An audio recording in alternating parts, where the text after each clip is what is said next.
I can't even imagine what the suicide and homicide and just the rates of depression, and accidental deaths due to overdose are going to look like in the future. It's going to reach epidemic proportions. It's already, the statistics are already alarming, and yet nobody's sounding any alarm bells.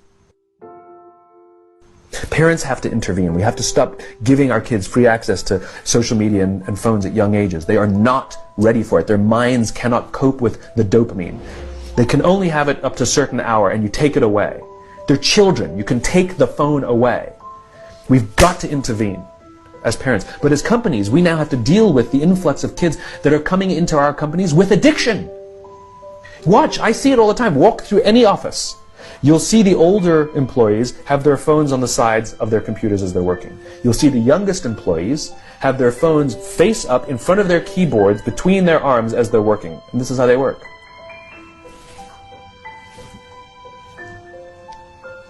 And the science is alarming. They did experiments on mice where they did the multitasking. They put flashing lights to mimic going from the computer to the cell phone, the computer to the cell phone to the TV.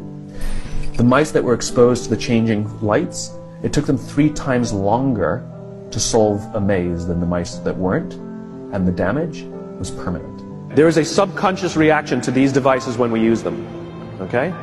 What if I were to hold my phone while I'm talking to you? I'm not checking it, it's not buzzing, it's not beeping, I'm not even nothing, I'm just holding it. Do you feel at this moment that you are the most important thing to me right now? No, you do not.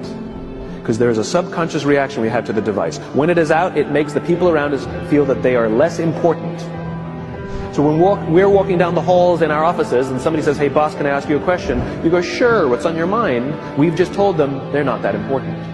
Or we can go, sure, what's on your mind? And if you don't have a pocket, find a shelf, put it on the shelf, come back and say, sure, what's on your mind? When we show up to a meeting, or a lunch, or a dinner, with our colleagues, our clients, or our friends, or our families, and we put the phone on the table, we have announced to everyone in the room that they are not that important to us. And by the way, putting the phone upside down is not more polite.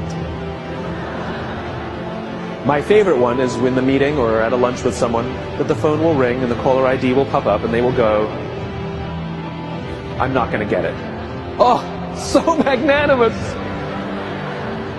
Oh, I'm lucky to eat with you today. Or they could just put the damn thing away. You can tell how addicted we are. When somebody pulls out their phone when you're with them, how uncomfortable does that make us feel? You're walking down the street with someone, they pull their phone out. We feel stupid, so what do? We pull our phones out. We're so addicted. Somebody goes to the bathroom when we're at dinner, and what do we have to sit there by ourselves? God forbid we should look around the room for 5 minutes. We pull our phones out. Meetings. Awful. What do we do when a meeting happens, right? Everybody's sitting waiting for the meeting to start. Bob's running a few minutes late. Bob's here? Okay, start the meeting. Do you know when relationships are built? All that in between time.